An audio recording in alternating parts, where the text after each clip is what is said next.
all those fun faces out there. Welcome everyone to this regularly scheduled board meeting of the Sunshine PD. Would all please stand and join me in the pledge. I pledge allegiance to the flag of the United States of America and to the republic for which it stands, one nation, under God, indivisible, with liberty and justice for all. Thank you all for coming. Do we have any comments from the audience on non-agenda items? I don't see anyone running up to the podium, so let's move on to the corrections to the agenda or consent calendar. Do we have any comments or corrections? Okay, let's go ahead and give a motion to adopt. I move that we approve the consent calendar. I'll second that.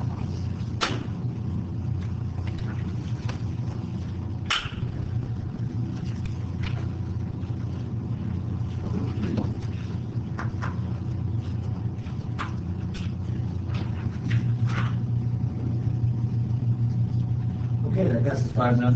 Thank you. Let's move on to item 6A. Brent, are you going to do this? Why don't I let you jump into it and then we'll open the public meeting? Sounds good. Okay. Yeah, so this is regarding the 2020 Third Pass Pump Station Improvements Project, which is the project that's going to include the replacement of tank 2 out there, as well as some piping, valving, working on the B line to give us some more redundancy and operational flexibility in how we run that station out there. Specifically today is regarding finding that project substantially complex. We've already authorized to bid and advertised it for bid, and but in order to find it substantially complex, with the public contract code since 2012 limits the amount of retention we can hold to 5% on a project unless we find it substantially complex. And so I think we want to go ahead and open a public hearing, and then I'll kind of go through all of the kind of. We can do that. We can open it up as a 201, so it's 206. So consider the public meeting open. The public is again clamoring. Clamoring to discuss with me here. So yeah, really what this effectively does is allow us to hold 10% retention on this project. Something goes wrong during this project, we want to make sure that really that the contractors are motivated and that we have that finances behind it to keep that project moving forward and get it back on the line. So this particular project, we have the finding that the Lake Tahoe Basin is unique and environmentally sensitive and highly regulated by the TRPA, and so that adds a lot of complexity to our project. And the TRPA imposes environmental regulations and special requirements on contractors that they would not normally experience outside of the Lake Tahoe Basin. And based on crucial nature of these facilities, the duration of these facilities are out of operation must be minimized. A lot of the work that we're doing on this project, we are completely shut down on exporting wastewater while this work is happening. And so if something goes wrong during that work, we're out of service until, and using the emergency retention basin until we're back online. So there are 2 or more different trades and subcontractors anticipated to be involved in the construction of this project. The tank work, the piping work, underground grading work. Expect to have quite a few different trades involved out there. The construction schedule is a significant concern because of the compressed construction season within the Lake Tahoe Basin. As we all know, we can't work until May, and we've got to be done by October, and getting this work done and the tank back online before winter is critical to us. Tank coating is not a routine project performed by the district, and its integrity cannot be tested until the installation is complete. So once we get this new tank online and coat it, we can't test how all of that went until we fill it with water. So there's a lot of extra risks with it. And then also this work includes the construction of large underground facilities whose integrity cannot be tested until installation is complete. And that's in reference to the underground piping work that we're doing. We have that 24-inch force main that is the start of the B line, 550 PSI on that line, and so if something goes on with that, it's pretty critical for us. So keeps this project complicated and substantially complex. So, you guys have any questions? Anybody have anything? No? You must have been pretty thorough then. Try to touch on it all anyway. So I think we have held the public hearing. You want? I was gonna say, I think we can close the public. Close that? Yeah. You asked the public comment? I did. Actually, I think I just commented, I didn't see the public clamoring to the podium, so. We have formally asked for public comment. We do not have any public comment, so I think we can close the public hearing section. Okay, and so then I would request that pursuant to the facts, the board finds the project substantially complex and requires a 10% retention limit. So moved. Second.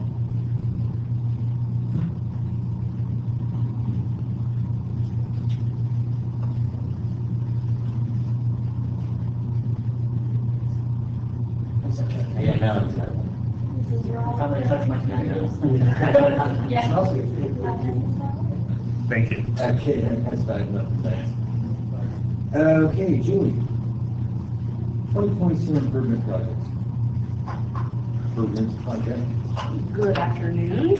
I was here last month, and in the staff report, gave you a heads up that we would be returning with some potential modifications to the admin code with regards to how we address sewer laterals in the admin code. We're still working on that, but so that we can move forward with the Apache sewer replacement project, which is scheduled to go out to bid tomorrow. I wanted to come back now and get authorization from the board to go ahead and waive one of the terms of the admin code that basically, in effect, is restricting us from doing any work on sewer laterals. We would like to be able to bid as an added alternate in the sewer Apache Avenue sewer project, the replacement of the laterals from the main to the property line. So basically, what we call the lower lateral portion, which goes from the main to the edge of the right of way. And so we'll do that as an added alternate. We'll see how the prices come in, and if it seems like a good value, then when we bring the bid for award, we'll make a recommendation about whether or not to include the replacement of those sewer laterals in the award. So, do you have any questions? We had discussed the whole lateral thing. I mean, fairly on last week. Yeah, it was last time or the time before, I can't quite remember. But basically, how the admin code reads right now is that not only is the lateral owned by the customer, but that the responsibility for replacing that lateral at the end of its life falls on the customer. And so that's the term that we're asking you to waive today, so that we can go ahead and, if the prices come in well, replace those laterals for the customer at no cost to the customer. And the reason why we want to do this on this particular project is because it is an El Dorado County complete streets project. We'll be going in next season, I believe it is, and repaving that whole right of way. And so the idea of us leaving laterals out there in the right of way when we replace the main, and we have to touch them anyway because we replaced the main. It just seems like it's a better final product for the community if we go ahead and replace those laterals at the same time. Anybody want to further questions or discussion on this proposal? Well, you did make a qualification about if the price comes in well. Yeah. What doesn't? We'll have a conversation about that for sure. The way the the bid items have currently been laid out is it accounts for just reconnecting the existing laterals. We could have the option also of going out and TVing each of the individual laterals and seeing what kind of condition they're actually in. The added alternate will be done on a per lateral basis. Per lateral basis? Per foot basis. So we have the ability to shrink or grow that quantity. You know, we could reduce it just to have less cost.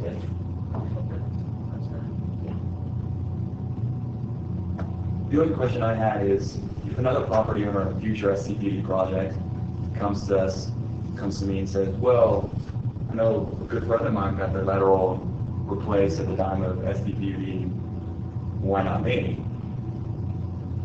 My response would be, because they happen to be on a complete street and you do not.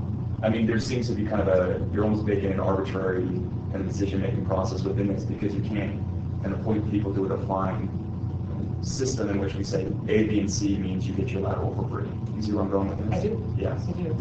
And I think that's part of the discussions that we're still having about potential modifications to the admin code. One of the things that's different in this situation is the district's changing the vertical alignment of the pipe. That has an impact on how these laterals tie in. It's not just it's putting a pipe at the exact same slope that it was before. And so And it's not in exactly the same location. Yeah. Yeah, so we're moving it over. And so we do have to touch them. Right, but what I'm saying to you is that, would that not be clearly spelled out, some code language that states something to that effect, that we're doing A, B, and C, thus you get a new lateral because of these things? It does open itself up to the arbitrary interpretation of staff, which could kind of make people believe there's issues of unfairness. And that's one of the reasons, as Julie said, this kind of opened up a few things, issues with the current administrative code sections regarding laterals that should be cleaned up as a result of this. And we've taken a look at other districts' codes as well, and they do have this type of situation that allows replacement under certain conditions by the district. So the idea is to tighten some of this up, so there isn't just a lot of discretion on, who gets it and who doesn't.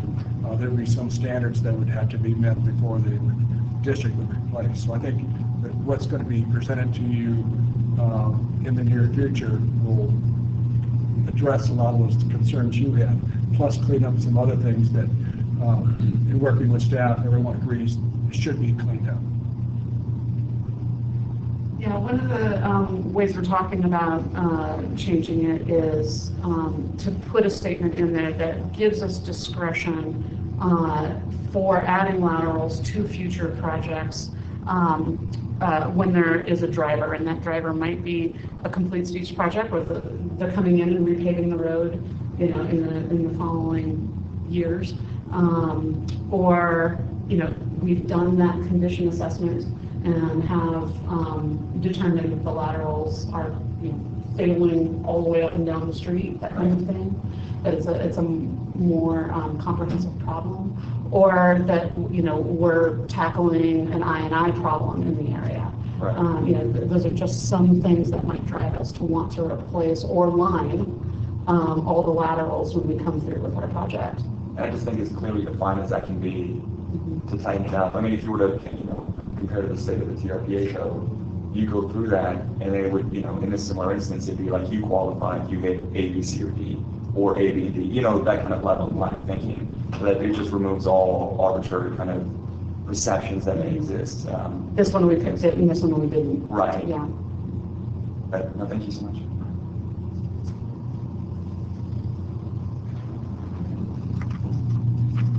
Get a motion on this one?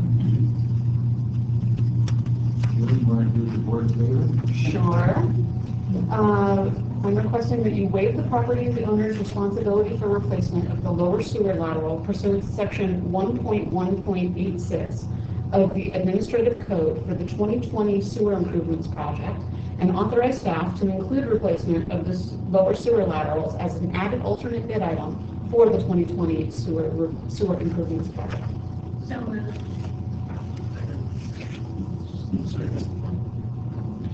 And Chris jumped in there first, Melanie.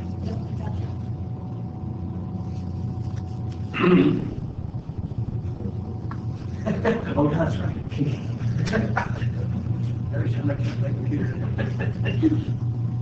Okay, fine, nothing. Thanks, Julie, but you're up again. I am over there. This one has to do with the wastewater treatment plant hazard fuel mitigation project. The district has been awarded a grant by the California Tahoe Conservancy to do fuel reduction treatment in the forested areas surrounding the wastewater treatment plant. That grant is up to $325,000. And so I'm here today to ask that you authorize staff to go ahead and enter the agreement with the CTC to allow us to receive those funds. And then also we bid the fuel reduction contract recently. I was here in the fall when we pre-qualified foresters for that work. We ended up receiving three bids from the 5 qualified foresters. And 2 of those bids included both the mechanical portion and the hand portion of the work. There's roughly 95 acres of mechanical work out there and 9 acres of hand work. The 3rd bid was for only the mechanical work.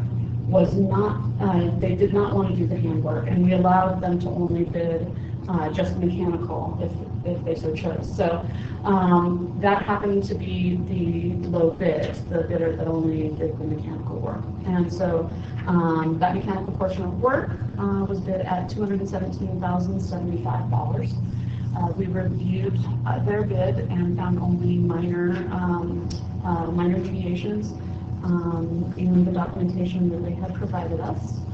And so in any case, I'm here to ask that you also waive the minor deviations and award the bid for the lowest responsible bidder on logging and lumber construction. Do you have any questions? I think it's a great program, phenomenal that we're getting the funds. I'm just curious, do we know where the intended destination of the road fuels is? We don't. They are hauling that product off. I think there's only a little bit of material that they're allowed to leave behind on site. And unless Heidi knows something I don't, in fact, we don't know where it's So not a big deal, just curious. Yeah. I do know that they're planning on getting it here relatively quickly. They think that they can get that 95 acres treated in relatively short order.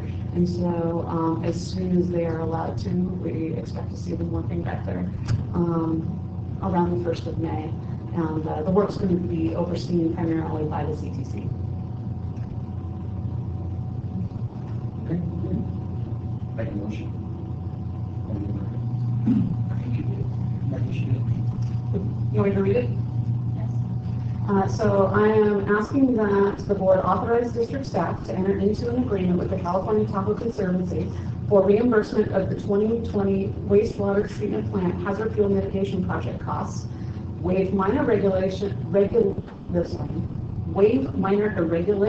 in the Ron Wright Logging Lumber Construction Inc. bid, and award the 2020 wastewater treatment plant hazard fuel mitigation project to Ron Wright Logging Lumber Construction Inc., the apparent lowest responsible bidder. Don't make me read that again. Now you know why it's better you than us. I'll make a motion.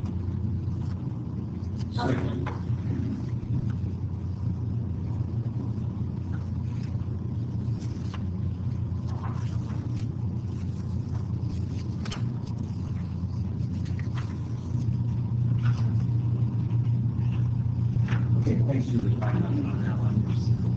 Steve's going to tell us why we need to spend even more money on this project. How's that for a lead-in? I know what I'm up against now. Thank you, I guess. I'm here to request the board to approve amendment B to the existing task order number 8 for HDR Incorporated for additional services during design and construction of the wastewater treatment plant emergency generator replacement project for an amount not to exceed $70,755. So basically, the project is getting really close to completion. Basically, the only thing we have left to do is the fuel system, the new gas tank, and the new fuel dispensing system needs to be brought online. Today, we actually did do a full test of the entire generator. The generator was running the entire treatment plant, all the export pumps, and the emergency pump station motor that we converted from a diesel engine to an electric one. And it ran all of that flawlessly today. So we are confident in the abilities of the project to complete or to do what we intended it to do. However, during construction and design, we did have a couple things come up that were not part of the original scope. One of these was the TRPA permit. We based our scope off of what we have typically done for plant projects for TRPA permits, and this one required a little bit more effort, and so we needed some support from our consultant to develop some of the drawings and some of the information that TRPA was asking for. And they did that, without hesitation and helped us out, and we were able to get that permit secured and keep the project on track. One of the other items that came up after design was completed was the state came out with new regulations for gasoline dispensing facilities, and since we are putting in a new gas tank and dispensing facility, we have to comply with those. And so the enhanced vapor recovery systems had to be included on our new system, which were not things that were included in the original design. So we had to include those to get the permits from the county to construct the systems, and we needed the help of the consultant to design basically there's a little processor that sucks the vapor off the tank and combusts it so that it's not just sending gasoline vapors into the air. So those are the two main items that were additional work, and then submittals and RFIs. When we originally budgeted this project, we budgeted it back at the beginning of design for everything through construction. So it was really just a guess of how many submittals and RFIs would be needed for completion of the project that we would need review from our consultant. And so while they were definitely very efficient in their review of the submittals and RFIs, they were able to do more than what they had originally planned on with the budget they had. We did definitely go over that. We had 88 additional submittals and 41 additional RFIs. And so those were that basically makes up the bulk of the amendment request. We also did take a look at some of the other tasks they had in their proposal and did delete two minor tasks, a huge dollar amount, but we did delete those because we determined that we really didn't need those for completion of the project. So it did save the district about $7,000 that we don't have to spend now. So that's basically the background on what the additional request is for. So if there's any questions. How much are we paying TRPA? How much are we paying to the permit for this one was about $3,000 for deposit. That's not too bad, but I don't think we're a public agency doing things for the general public. I don't think they should be charging us for. We had to hire a consultant to tell us how much we had to pay.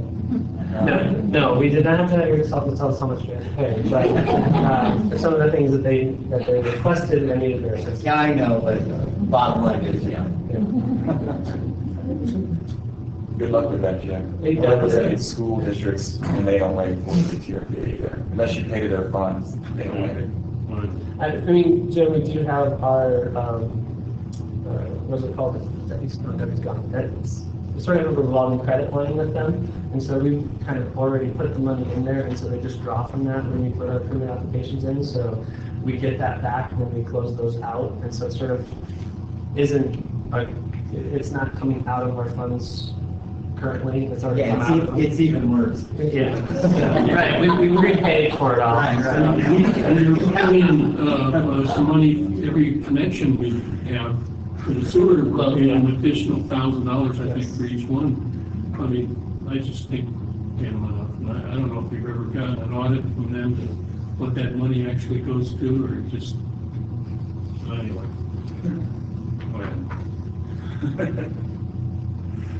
All right, I believe you gave a very good reading of what you're asking at the very start of your presentation, so I'm going to give you the so moved on that part. Okay.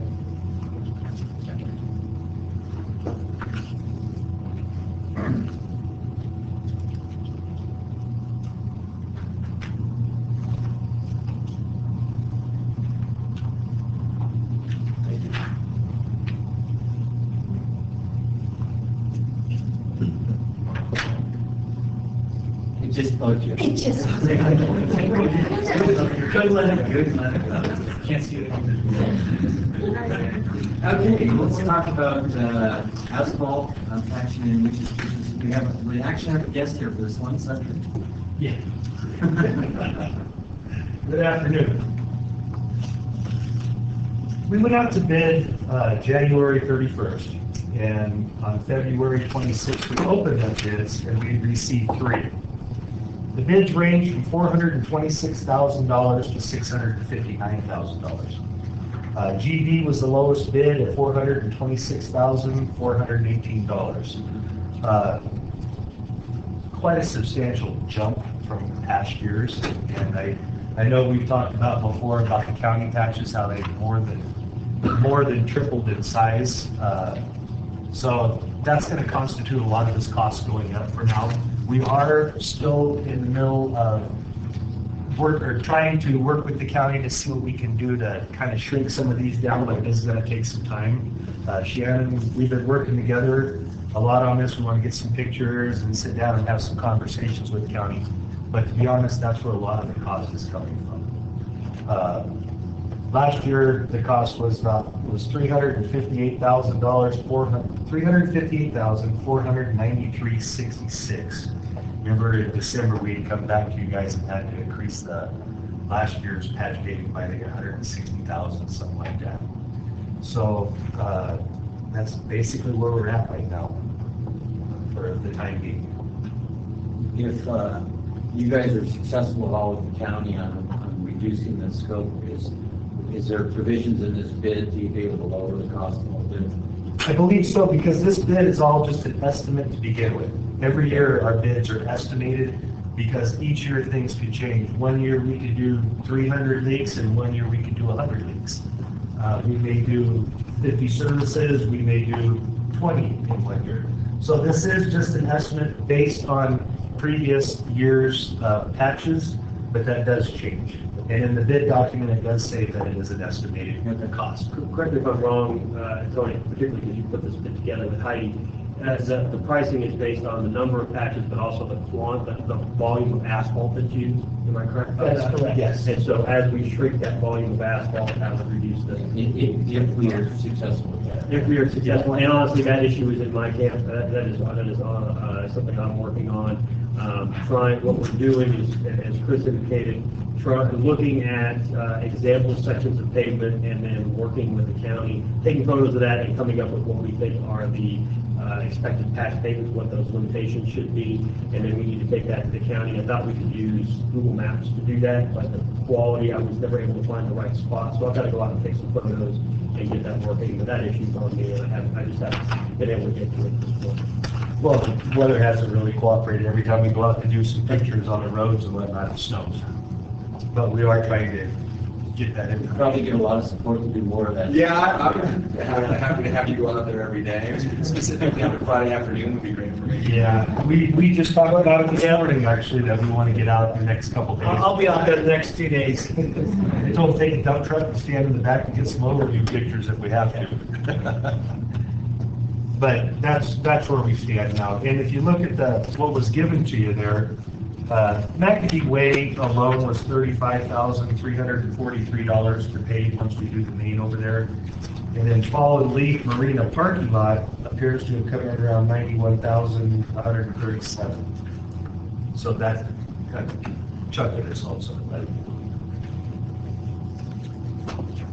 I know this isn't what you guys want to hear. This is hard to stand up here and go up this much in price, but we don't really have much of a choice. And that's the reason why I'm not addressing them, I'm giving that to Chris Stanley. Very good. Is asphalt changed much year over year? Is that the same? I'm sorry? The price of raw materials is about the same. It's about the same? Okay. The increase that we've seen is in the labor cost with the prevailing wage Davis Bacon Act. And over last year,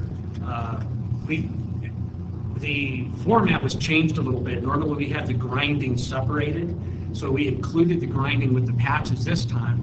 And all we saw was basically a 5% increase over last year. But part of that 5% increase is a 3% for the bond, which we didn't have last year. So basically, you're just seeing a 2% increase over last year. Dave, since you're here, if you don't mind me asking this question, is there any value in us doing a multi-year contract instead of doing this annually? I know it's difficult with the cost of paving, potential fluctuations. I'd be curious on your thoughts on that issue. That would take a little bit of thought because there's always an increase with prevailing wage every year. And then there have to be some kind of provision as far as a price increase in case the cost of raw materials of the asphalt goes up or goes down. But that would be wise to look into it, yes. Okay. Thanks. Okay. I have a couple of questions. Sorry. I raised this legal. A former client of mine sent me an email. He had some questions about this that I forwarded on to John. Because I hope I would have had to ask any questions, but as long as he's not here, right? So I would just make sure I'm doing this on correctly. So the gentleman is a former client, and it's not so much by the bid itself, but he was referencing that the asphalt is coming from a plant in Reno. They're going to be trucked up here. That's just our cold mix. Cold mix. That's just the temporary patch. Right, but I guess that was, and I don't know if that's in here or not, but I figured just jump on this. His statement was that the specs on that mix did not meet Caltrans requirements. And I don't know. That may be for out on the highway. Years ago when I first started, we used to do our own patching here in the district. Right. We'd go out and do a couple leaks. At the end of the day, we would do the asphalt paving. But it got to the point where we couldn't keep up with everything. And we also had ex-board members calling up when we were out on Highway 50 waiting for the asphalt to cool. Right. That we were wasting time. So we kind of backed out of it. We used to have a hot box truck, that box that heated up where you could get that certain type of Caltrans cold mix because you had to heat it up in order to put it out because it was rock hard. Because we don't have a hot box, this type of cold mix, it's a QPR, I believe it's called, it's always pliable. So you don't have to worry about having a hot box to put it in. We can get it right out of the coal barn in the winter. A little bit of finessing, it works really good.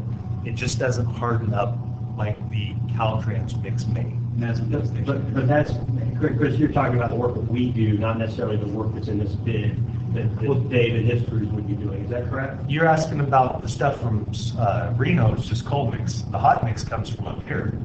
Okay, yeah, and I apologize for the kind of the distinction. Again, this is why I wanted to speak about this today. No, but it was just because this opportunity presented itself, and I don't have full disclosure, any knowledge of specs. If he was referring to the hot mix coming from Reno or Sparks, which is normally Granite Construction Yard, we do not go there. Now, if there's an emergency that comes up, I can't say that we wouldn't go down to get some if it would stay hot enough to get back up here. The only thing we get down there is the cold mix that we use. Temporary, unless you get something. And John did pass on the email to me, and so we're doing a little legwork in the department. Okay, cool. Then I'll just leave it there then. Yeah. So we'll get back to you with some more information once we kind of gather our thoughts. Because I know Steve has some experience with the topic, and Trevor as well, who's also working on updating our engineering department's specification for asphalt. So. Yeah, is it referring to the temporary mix or the stuff that we're putting down in the summer? Because Sparks, the only thing we get is temporary. Everything else comes from the hot. Because it was coming from a former client, that's why I just wanted to move forward, let me get out of it. Oh, okay. I mean, just to- No, it's like, anything that we can answer, ask. Although, you know, I do know when good things come from Sparks, so, it's not a bad place to get it, you know. Yeah, well, Dave can contest to everything we're saying, that we either get it from the plant up here or sometimes down in Bing's. Yeah, there's a lot of asphalt plants in Nevada that have been certified by Caltrans, air quality and also for their mix design. See now, Bing Materials currently does not have a Caltrans certification for their air quality. But in years past, Caltrans has bought material from them for their projects, their highway projects. There's a couple other asphalt plants in Carson City that meet the air quality and Caltrans specifications, and they are accepted on Caltrans projects. The biggest issue there is of course temperature. You want to have that asphalt about 270 degrees when you actually roll it. I think it was that, really the specs I had no knowledge of whatsoever, but I think the thing that was brought to my attention that was more interesting to me, I should say, was the fact that based on the size of the trucks and the volumes, that you would dramatically, compared to using someone, say, locally versus using someone in Reno or the Valley, you demonstrably increase the vehicle miles traveled, heavy vehicles on the roads in the Tahoe Basin. Yes.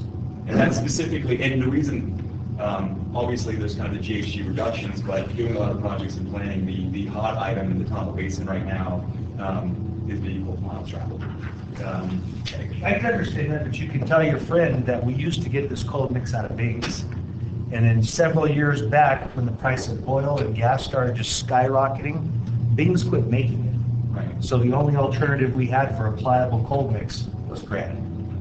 Now, I have not checked on this upcoming year if Granite is making that QPR again, and if they are, we go there. But They are making it. They are making it now. Yeah, and like I said, over the past few years, we didn't have access to it, so that was the only place we could go. Yeah, no, for sure. No, I think with that, I don't really have any more questions, I just. Well, clearly we'll follow up. It's like our spoils. We used to have Tahoe sand and gravel, or we have our guys, all of our spoil piles. We get a pile of dirt as big as this room from over the summer, all the stuff, the water leaks, things like that. We used to take it over here to the Y, and they gave us a good deal. It was right down at the Y for all of our spoils at the asphalt plant. They no longer take it. Now we're shipping it down to Carson. It was probably TRP as well. Was it? Yeah. Pardon? Well, 100%, yeah. I did a permitting on that Yeah, project. so we have tried to, cut things down because, it's a lot of money, it's also a lot of staff time. Yeah, for sure. But some of these things we're having difficulty. Okay, no, Chris, I'm just curious. Thank you. But anytime they have questions, have them give us a call, customers. Okay, Chris, you got an easy read here. Okay. No more questions? Staff is requesting to award the bid to GD General Engineering Contractor Incorporated, the lowest responsible bidder in the amount of $426,418. So moved. I'll second that.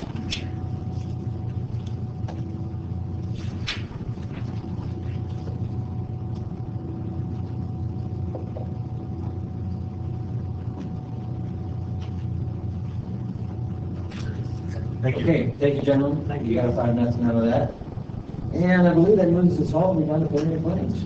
I'll move approval of payment of claims in the amount of $1,717,114.92.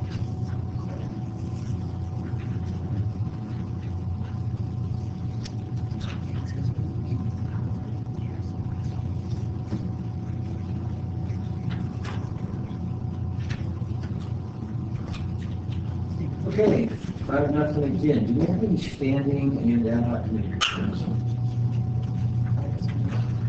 Finance committee did meet, that's right. Is there anything you want to get us on that? Yeah, I will. And if I forget anything, then Paul or Shannon can cut it anytime. I have trouble forget, because I'm only brief. We have a workshop coming up, so you guys will hear most of the presentation that Paul gave. It was extraordinarily efficient and comfortable to be in and listen to it. We talked about a lot of things, mostly where revenue comes from this year, where our money's going this year, most notably O&M. It's one of the things that stuck in my head. If you take out the things that the district cannot control, it went up 5%. And it's still actually just below 2009 levels, so good job there, huh? The other items that were fairly pressing was Shannon's presentation on the state of our infrastructure. You know, we did sewer and water both.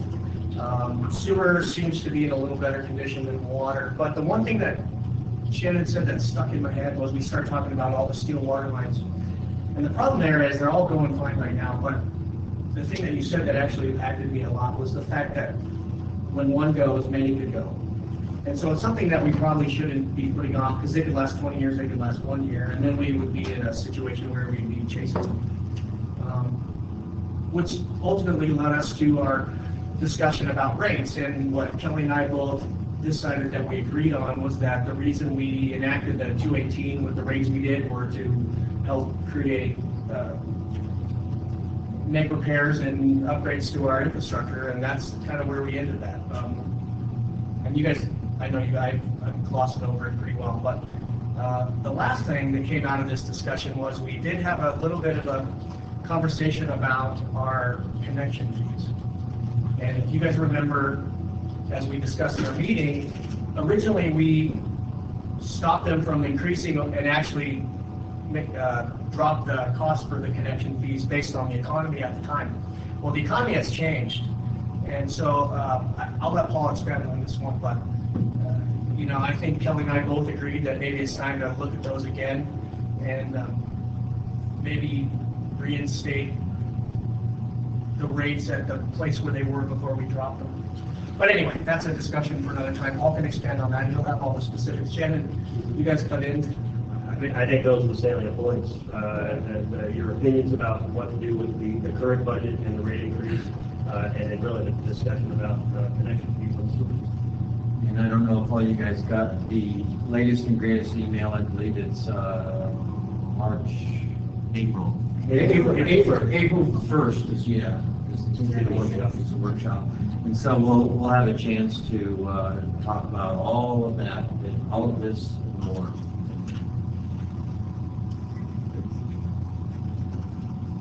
All right, board member reports. Do you have anything? I'm just going to update an email. If anyone's interested in meeting the city manager candidates for the city of South Lake Tahoe, they're having an event Monday, March 9th from 6 to 8 at 3351 Lake Tahoe Boulevard.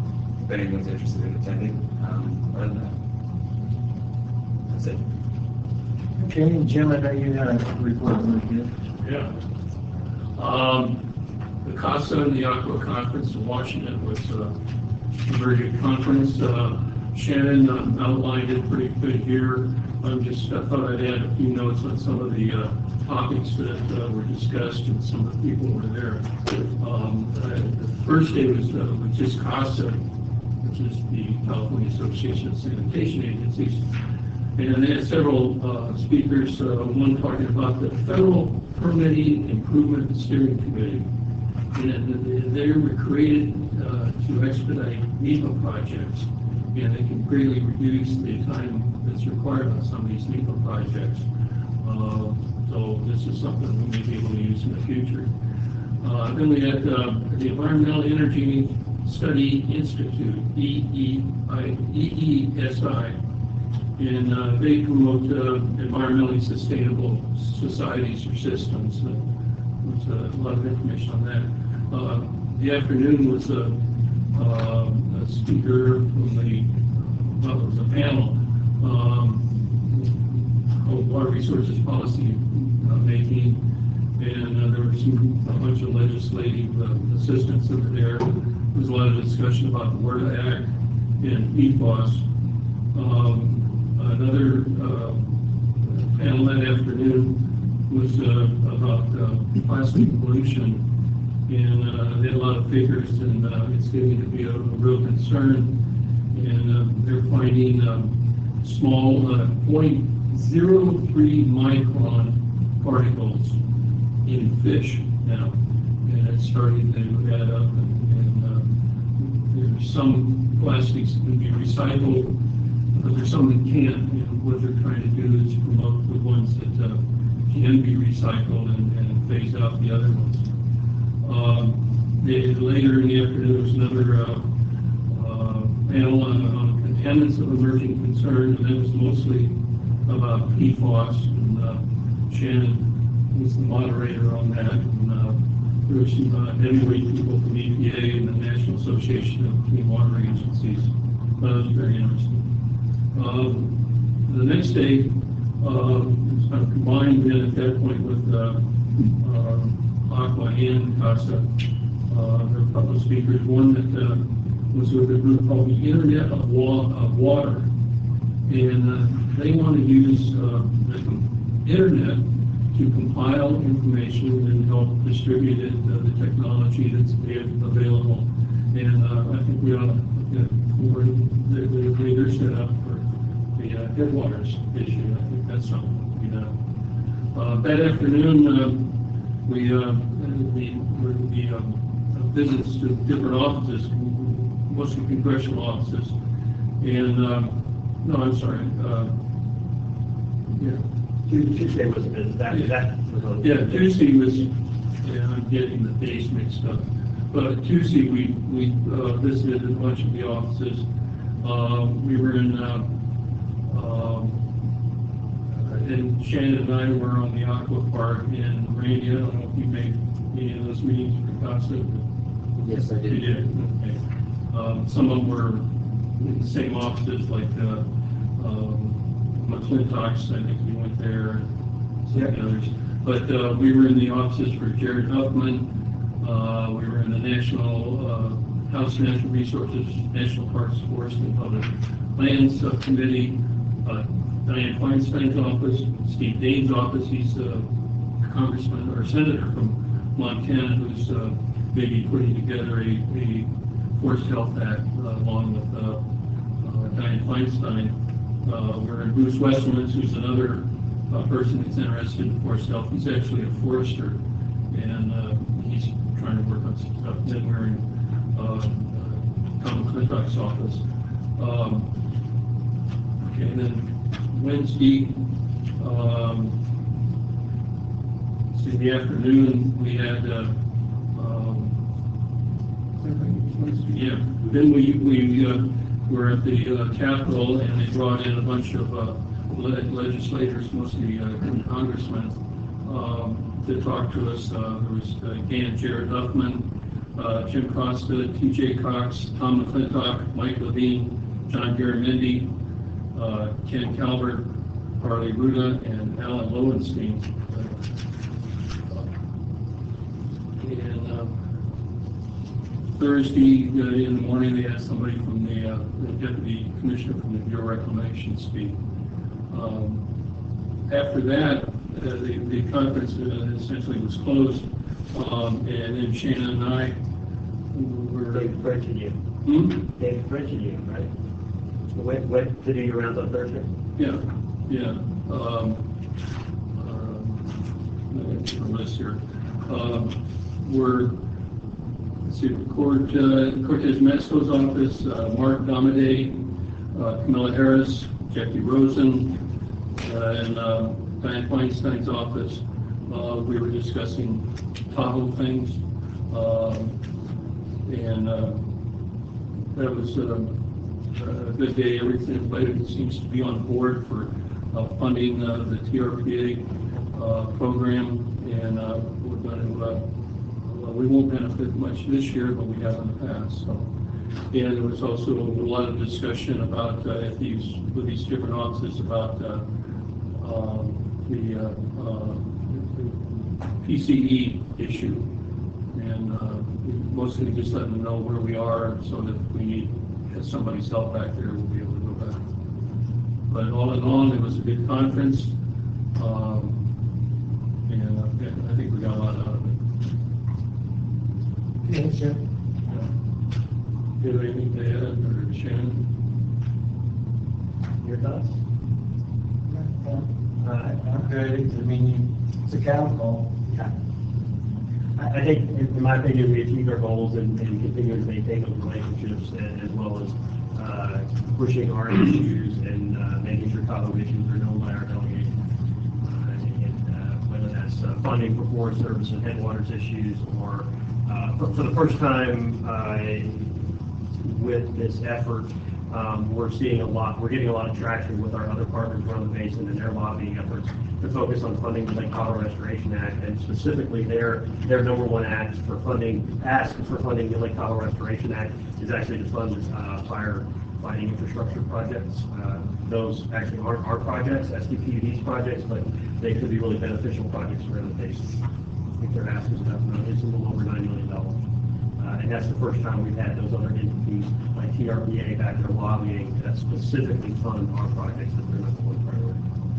And that to me is a big change. I think I kind of neglected to speak about the issues when we were going around to the different congressional offices. With Shannon, myself, and Brad Hasty, who's the outgoing president of MOCLA. So it was mostly headwaters issues that were discussed. Shannon was able to give a lot of information about Tahoe because they were interested in what had been done up here, so that maybe this can be spread around the Sierras and the rest of California. So that was very interesting. Also talked about the PCD there. Are there any other issues? Basically, primarily what we were really engaging in, I think, with those topics. Yeah. Okay. Any other board member reports? All right, let's brings us to the El Dorado County Water Agency Purveyor. Next week. Next week's meeting. And I believe next week, staff are meeting with Rickland about future projects for El Dorado County Water Agency. All right, Shannon, do you have? John had, I apologize, John had to leave kind of suddenly. He had some migraines and got really hammered by it this afternoon, so kind of at the last minute. He left me with some writing on a couple of things, so just on the staffing front, the new project engineer for engineering, which will start at the end of March. We're interviewing 5 on Monday for the limited term engineer position. And we're now advertising for the underground repair water position that was recently vacated on a limited term basis through June 2024. Some shuffling of staff into different roles in the organization. Lakeside Park, they are working on, I guess they're looking at making minor comments to what we've submitted to them, and we're waiting to receive those back so we can review them and comment to see how minor they are. And there's some information about Lucan's Brothers Water Company, but we didn't get to confirm a lot of that information and we're trying to catch up with Ted Lucan's to verify that, so no real update on that. And the remainder of the list, actually, I turn it over to Shelley to talk about it. Good afternoon. So for affordable housing, John had a meeting with the Tahoe Transportation District and the developer. There's a project that they're looking at on the corner of Ski Run and Pioneer. You know where that old little landscape nursery was? Zarin's, where Zarin's was, that lot. They're looking at, I think it would be around 80 units, which would offset impacted development from if the loop road is built. We've also, because in inspections, we've gotten some requests for a project that an affordable, well, it's not affordable housing. Uh-huh. I just have to make sure it's achievable. So we'll okay. All right. None of that. So just that we continue to, as these projects come up, we're continually engaged in them. The environmental policy, John had mentioned it. I can't remember if it was at the last board meeting or the board meeting before. We developed a short draft policy. It's about 5 pages. presented it to ops, they're providing some feedback, and at the next board meeting, under a staff report, we'll identify some of the highlights and then get direction from the board on how we want to move forward with that. For Leadership Lake Tahoe, the Chamber puts on a leadership program every 2 years. John was on a panel yesterday for Environmental Day, and then the leadership class came here and toured our wastewater treatment plant. So just a good opportunity to share with folks not in the environmental world, who are leaders in our community, what we do. And then for the Aqua Award, when Shannon and Jim and Brandy were back, was it last week? It feels like longer ago than that. Last week in DC, Aqua presented us the Most Effective Agency on Federal Issues of 2019. It's an outreach award. And it really recognizes the district's work with legislators, key regulators, administrative officials to ensure that forest management and municipal firefighting infrastructure are recognized at that federal level. So this is really a testament to Shannon and Jim's just continued lobbying work and close work with Aqua in particular on bringing Tahoe issues up at that federal level. So congrats to both. I'd also point out that if you recall, a couple of years ago, I came to the board to talk about headwaters, and that Aqua was looking for folks to take a higher role in pushing headwaters issues on a state and federal level. And you were gracious enough to authorize me to work more aggressively on those topics and engage more fully on that. And this is kind of a recognition of those efforts. We have put we put some time in working with folks to try to make some things happen, and we are seeing progress on those things. So I really appreciate the board being willing to support these, because it's obviously forest management and wildfires are an existential threat to our community. I think we're doing good stuff. And then the last thing, John didn't write it down, but it's been coming up a lot the last few weeks as coronavirus, and I just wanted to let you guys know that Melanie has been doing a great job of addressing the concerns. Right, you see that there's been hand sanitizer placed throughout the district, hand wipes, all of the material coming out of El Dorado County's Health Department is being shared with staff. John sent out an email to staff encouraging folks to utilize sick policy when they're sick, stay home, stay safe, stay healthy. So just a kudos to Melanie to, it's not in El Dorado County yet. Hopefully it won't be, but if it does get here, that we're trying to prepare our staff for it.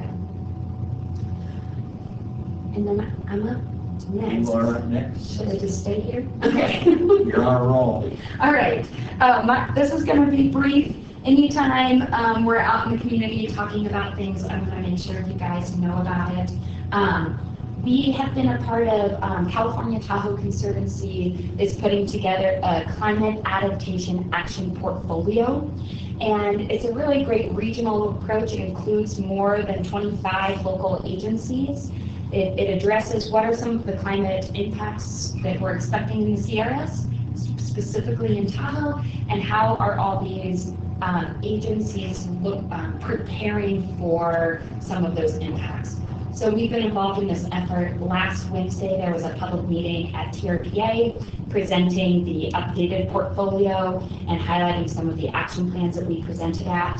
And just to keep you guys informed of what I shared, the 4 action items that the district has identified is to develop a climate action plan, which our first step was the one that you guys approved a few months ago. Over the next 5 years, we're conducting a risk and resiliency assessment to outline activities and procedures to follow in case of a catastrophic storm event. So again, that preparation. The third one is doing a condition assessment to figure out where our system is susceptible to flooding. So this is really that assessing 10% of our sewer line every year, identifying those I&I issues, because we know that we saw during that big winter of 2017 in some areas 10 times the normal sewage flow due to that I&I. And the other area we're looking at is doing a condition assessment to figure out where our system is vulnerable to erosion. So we've got a lot of water and sewer pipes that cross creeks, streams, meadows, and just during these bigger storm events, preparing in case they get exposed, how to handle that. So those were the 4 action items we identified, and just that we're a part of this regional effort to try to prepare ourselves. Questions? Thank you. And I think we have one more presentation, or maybe more. Yeah, today.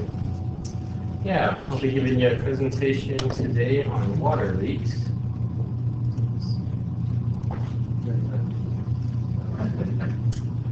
Yeah, this will fit in with the update that Chris gave. So I'll talk about the water leaks that we saw last year.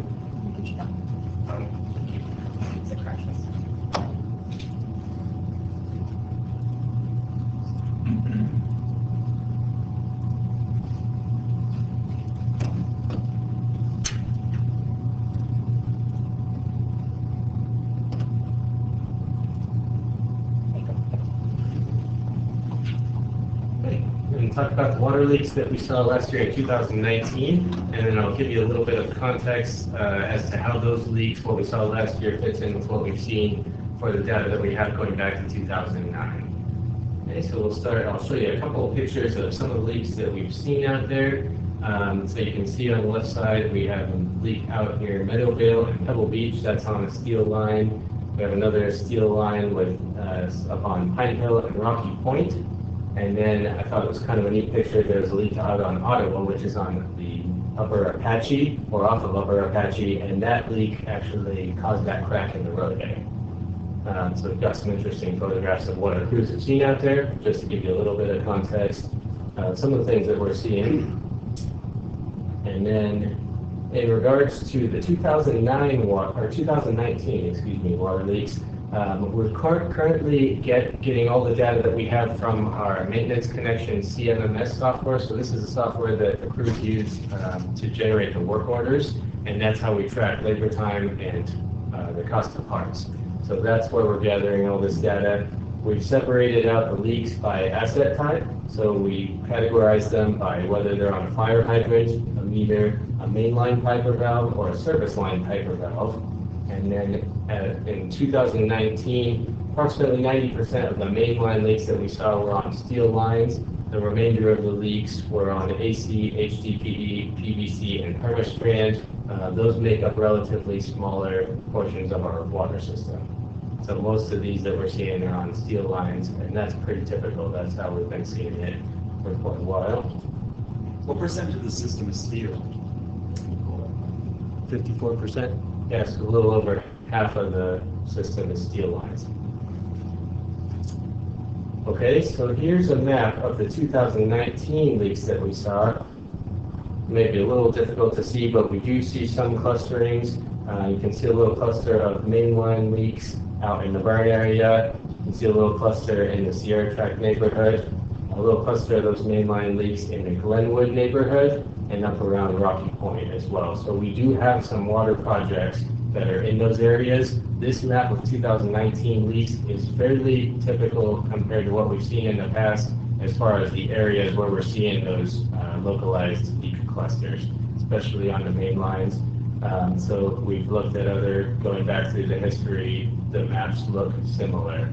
So we're seeing the same kind of hot points out there. And we do have some projects identified in those areas. Sierra Tract in particular, we've identified projects, but those projects are not currently in the 10-year plan.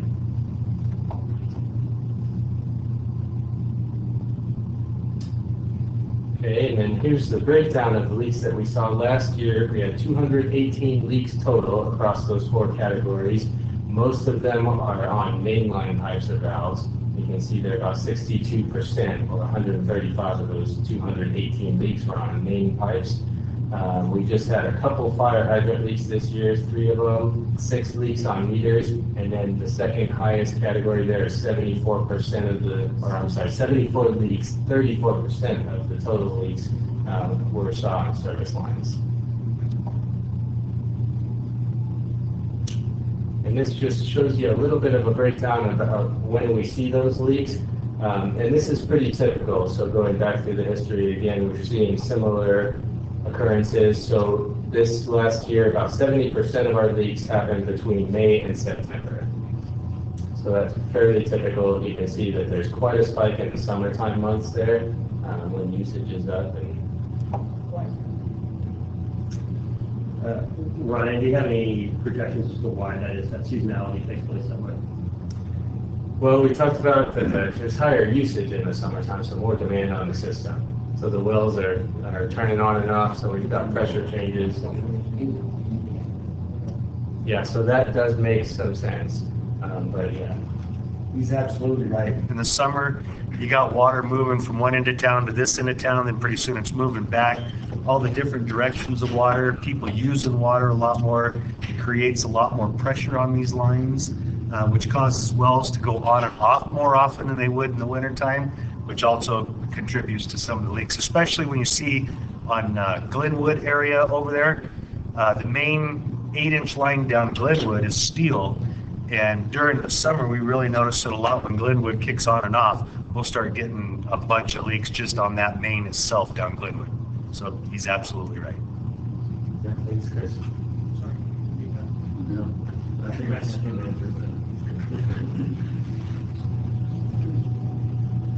okay, so here's how the average repair costs broke down for last year's leaks.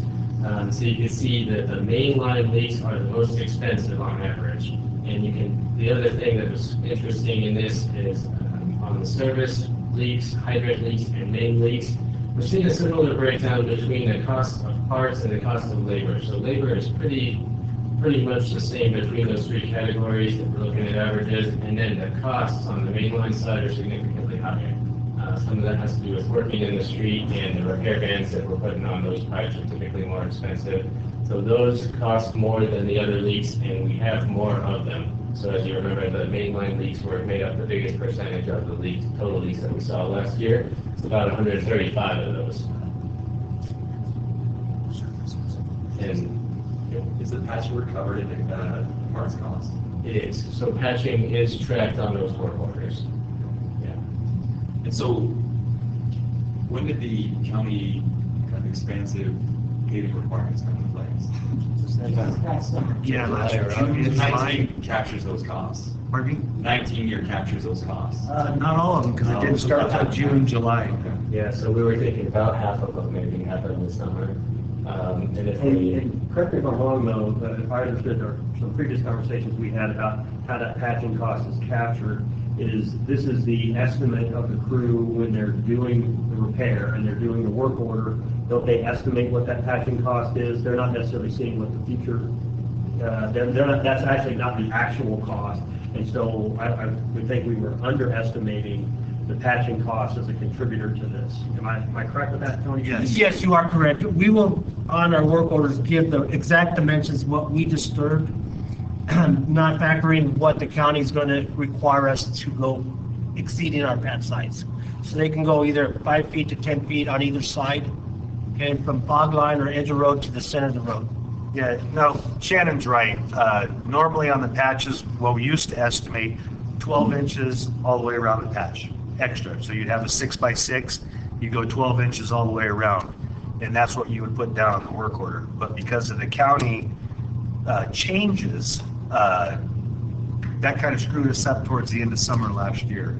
So you're going to have more of an accurate count, I'm hoping, this summer than we did last summer, because it was all by surprise, it was all real quick, and we should have a little bit more time to kind of organize a little better this year. But I would say then that these costs don't reflect the added paving costs for us. yeah, that's good to know. So these would be understating the cost of the leaks a little bit. On those water meters, some of them were put in before our program, but we've been on this last 6 or 7 years now. The older ones, are they the ones that are maybe having to replace, or are we replacing the new ones? Is there any projection on, say, the life expectancy of those meters? We're replacing older ones, so they replace those on a 20-year schedule. So sometime around, I think, 18 to 20 years, they're replacing. That's the life expectancy, and they're actually going out and replacing those each year. So the old ones as they age out. But these leaks are typically not always on the old meters. So we see a lot of problems in the meter connections. So typically the leaks that they're doing out there, and that's probably why those are fairly affordable on average. It's not costing a lot to fix those. The majority of the leaks have to do with the connections. So you might tell me. Get that to me, even though they're cheap. Oh, yeah. And that, so and something to know is now we have much more of those in the ground than we have in the past. So I would anticipate that, we'll see more meter leaks as these meters start that we've done in the last few years. I'll start to, approach the end of the. We got about 15,000 meters, I think 750 a year, maybe being replaced in the future. We got 20 years. Okay. And part of that is those are the old ones, so they were installing fewer of those each year. Those were typically new construction. So going back to 1992, any new construction required a water meter. So lately, as those are aging out, it's much fewer of them than we'll see. So when we get going, I imagine, you'd be looking at a faster paced replacement schedule, at least more volume. So that's something to be aware of. Okay, and then I'll give a little context by looking back at what we've seen in the data that we have going back to 2009, and I'll give a little context to this data. From 2009 to 2017, we had tracked these leaks and categorized them differently in the maintenance connection software, so it was not as clean. So what happened is in 2017 and 18, we had our asset management analysts and our GIS specialists did a lot of work on cleaning those leaks up. So there hadn't been a lot of work done with that data. It was in bad shape. So they went through and cleaned up a lot of that and recategorized those and broke them into the 4 categories that we use now, which is much more in line with what's standard in the industry. So people are tracking leaks based on the asset. We had before problem codes that track these leaks. There were, I believe, like 10 or 12. Problem codes. So they had gone through to clean that up. So the data from 2009 through 17, I presented the numbers that we have that are the best efforts of their cleanup. If anything, they may be a little low because there were leaks that it wasn't clear what they were, so they threw out the ones they were unsure of.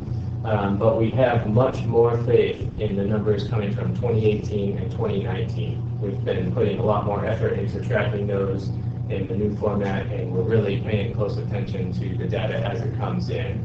So we have several people working on cleaning that up as we get it. So those, we have high confidence in the numbers that are coming out of 18 and 19. The other numbers are a result of that cleanup, so they are what they are.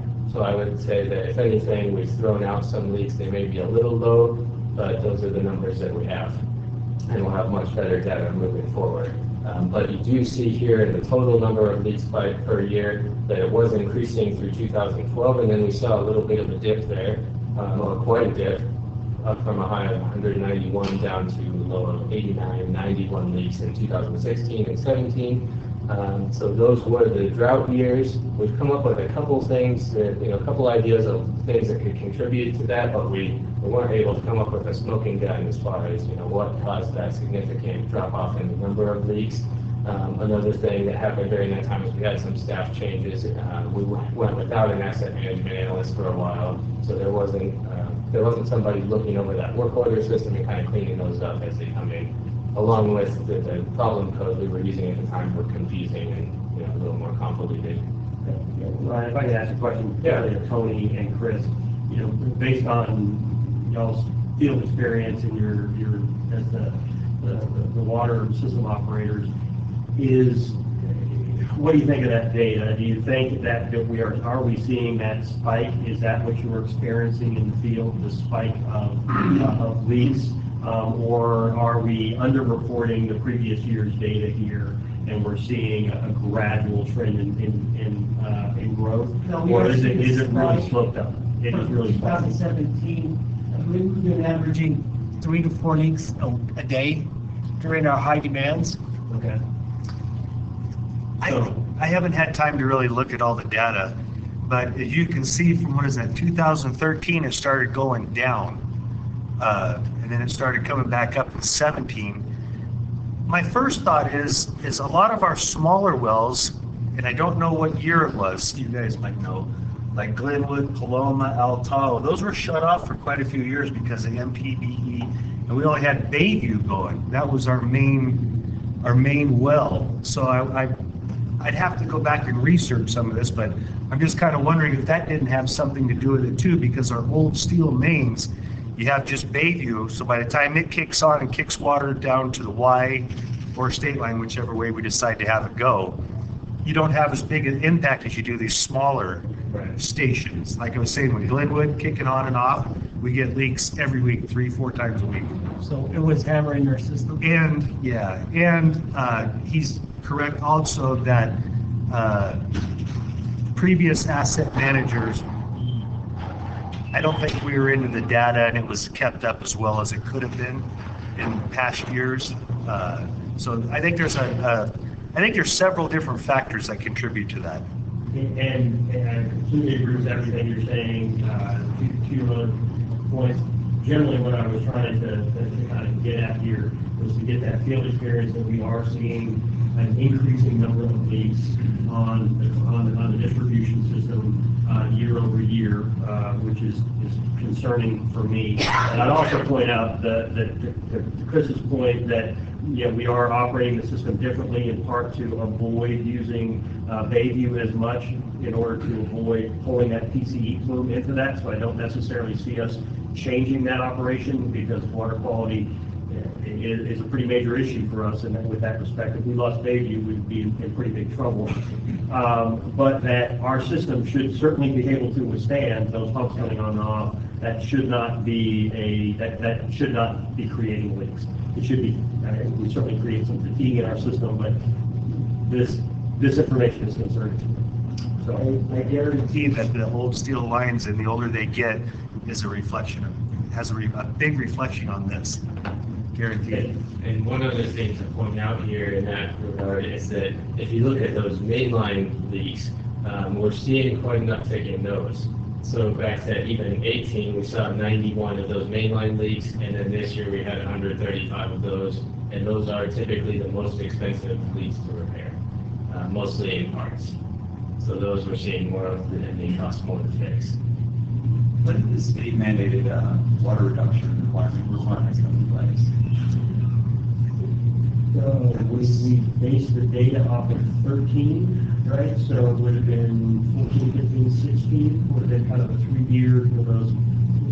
I'm pulling this out of the air, so I could be wrong, but in that time frame. 15 was the peak. 15 was the peak. Was the drought? Yeah, so quite a few variables, and that's what, when we were all talking, throwing this around, that's kind of what the consensus was, is that we've got some ideas. There could be quite a few things that contributed to that. That's what I would say though, that those variations, what we're seeing though, our system should be able to withstand those variations without spiking our leaks. It will, over the next 3 or 4 or 5 years, it's going to be really interesting to see how the data changes. Yeah, and that's something like that. Right, or it's you can leveling out. or something. Yeah. You don't know, so you know. I mean, you're looking for the correlating variables that align with this. Need some annual increase by percentages based on the aging out of the infrastructure. And so I'd be curious, and I guess what I was thinking of, to your point, is what are the correlating variables that you're dealing with? Because something where you can address those in a more sound manner through the district policy and planning and thinking. The aging out of the infrastructure, of course, we cannot. But if we get a handle on those other variables, I think it allows us to plan much more appropriately in the future than just the assumptions. Yeah, no, I agree. And to that end, pressure management is something that's on our radar now too. That could go a long way in reducing or mitigating some of this to the extent that we can. So that's something that is a newer focus for us.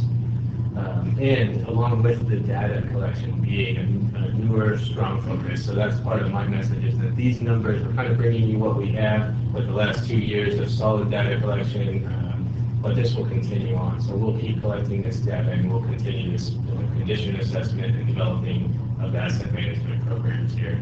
So I think we're heading in the right direction, but that's definitely something to keep in mind. That those other things that we can do in the meantime, will while at the same time having a replacement schedule of some sort. Yeah, all of that can make a big difference. So we're trying to do what we can.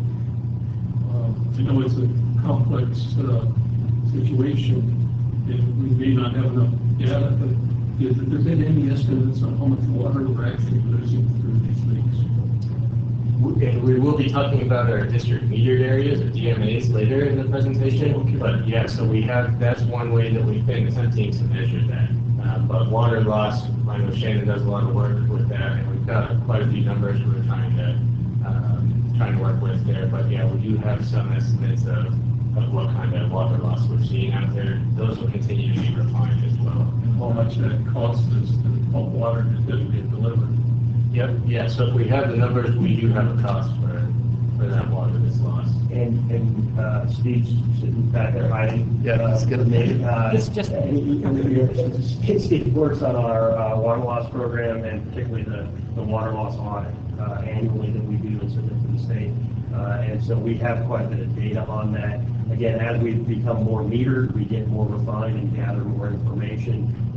But Steve, do you have any comments on answering Jim's questions? So as part of the water loss audit, they do have a financial component to it where they have you calculate how much you are spending on water that you're not getting any benefit out of. So basically what you're losing. And because our water is cheap, our numbers actually look not so bad in the grand scheme of things, but it is still, I think the number in the last audit was about $250,000 a year, that the way the state calculates it, that we are spending on water that we are not getting anything back on. But that way the state calculates it factors in a lot of things that are additional costs, including societal costs, the cost for water outages, and things like that. That's not the cost, the dollar that the district incurs as cost to just pump that water, add some chlorine to it, and deliver it to houses. That's not $250,000 worth. It's these other factors as well that would really add into that dollar. Okay, and then this slide has the average repair cost. So this is the overall average cost per leak. And this is adjusted for 2020, assuming a 3% increase per year. So if you look at this, the average cost to repair a leak over the last 10 or 11 years is not really increasing. It's fairly steady. So what we're seeing, and I'll show you next, the total costs that we've spent each year repairing leaks. But what's driving up the total cost really is the number of leaks that we're seeing. We haven't seen a huge increase in what is costing us on average to repair each leak. So that was something that was kind of interesting. And then here is the total cost of leak repairs by year, again adjusted for 2020, using 3% increase per year. So you can see it kind of mirrors the same graph that we saw as far as the number of leaks. So you see those costs climbing, $680,000 in 2012, decreasing in those slower years, and then last year climbing up to $802,000. And you can see there that what's really driving that is the increase in mainline pipe leaks. The service lines have been fairly steady over most of the years, but we're seeing more of those mainline leaks, and just that increasing volume of leaks is cost for the number of leaks is causing these costs to rise. So we saw the same jump from 18 to 19 that's reflected in the previous data, as well as the anecdotal evidence coming from the crews. So they're noticing that as well. Were all the main pipes steel? 90% of the main pipes were steel, so the vast majority of these leaks is from steel pipes, and then we do see a few of them each year on the other materials, but not much. Those are really much newer pipes in general. Typically, yeah. So a lot of the steel lines go back to the 60s.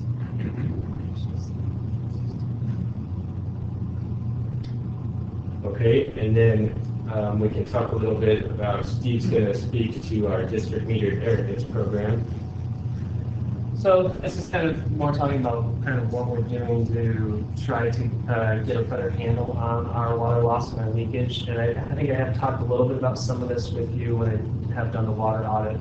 updates. So this map shows kind of how one of the ways that we will break our system down. We have 10 different areas that we could create these what we call district metered areas. So we'd be metering what goes into each of those areas, and once our all of our meters are installed and they're all in the AMI, it's actually fairly easy for us to figure out what's consumed in those zones as well.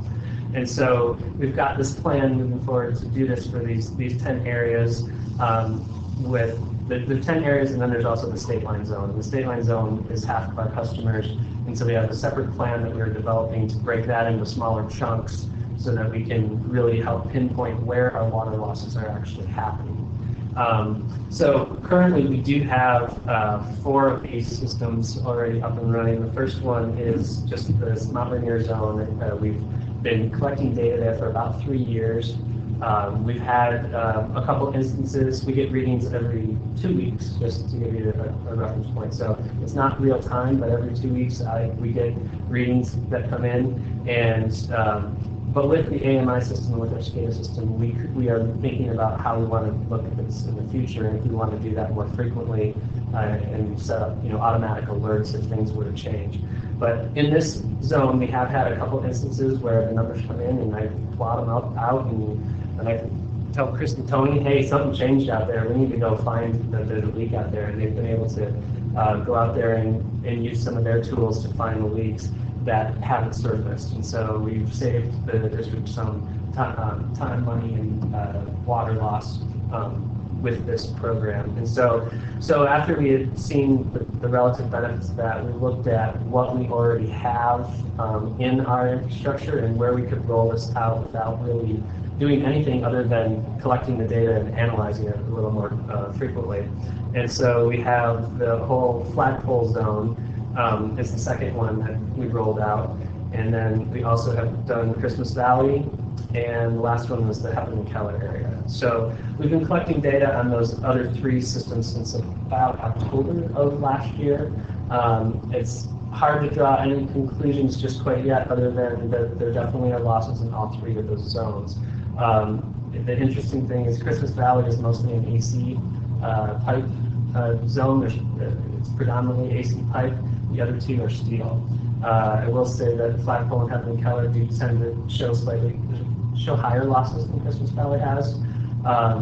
But we've also discovered, and we're learning a lot about our system by doing this. We've discovered we have some flow meters that are going into the systems that are less accurate than others. Flagpole is a good example. We have 2 ways we serve water, and we do one way in the summer and one way in the winter. And when we made that switch, the water losses changed significantly. And so that made us go, wait, there's something wrong with that flow meter. So we are learning a lot of stuff about our system and how we can keep tracking this and using this information to help us be a little more proactive on our water losses. And then, some of the other next steps, Nick, you were talking about the different variables of what we can and can't control. So we have recently contracted with Baseform, and they are, it's one of those artificial intelligence tools where they will take our GIS data, our leak data, and then they have any other variable we can think of, we can plug into it, as long as we have the information for our pipes. And they will predict future failures, problem areas. They'll give us a condition score for every pipe. So, it sort of will take out that, if we did it just by age, you're right, we've got a big percentage of our system that's all the same age. So how do we narrow that down? This is really going to help us to prioritize and look at those areas where, okay, based on our previous leak history, this is what the machine learning algorithm, which gets better the more information it gets as well, is telling us we need to focus on. And then we can use that information and some of these other technologies that we're currently evaluating to say, okay, now we need to go in this specific area and look a little bit harder for leaks. There's a couple other technologies that we're looking at. We're not ready to pull the trigger on them yet, but we are thinking that they will be useful for us in helping us get on top of this and be much more proactive in controlling our leaks as opposed to just reacting to them. And I think That's it. Any questions or anything you'd like to revisit?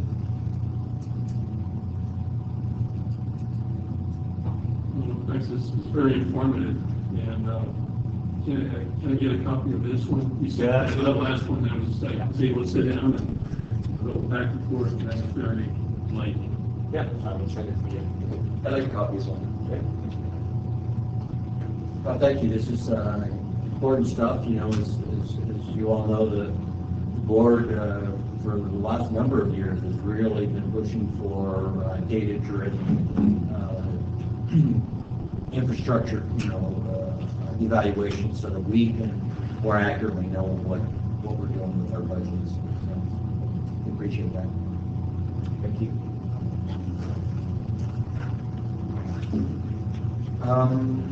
Well, I'm looking at the list, and it looks like we actually went through everything. Anybody else got anything to add? We are not going to have a closed session item today, because our closed session subject is not here.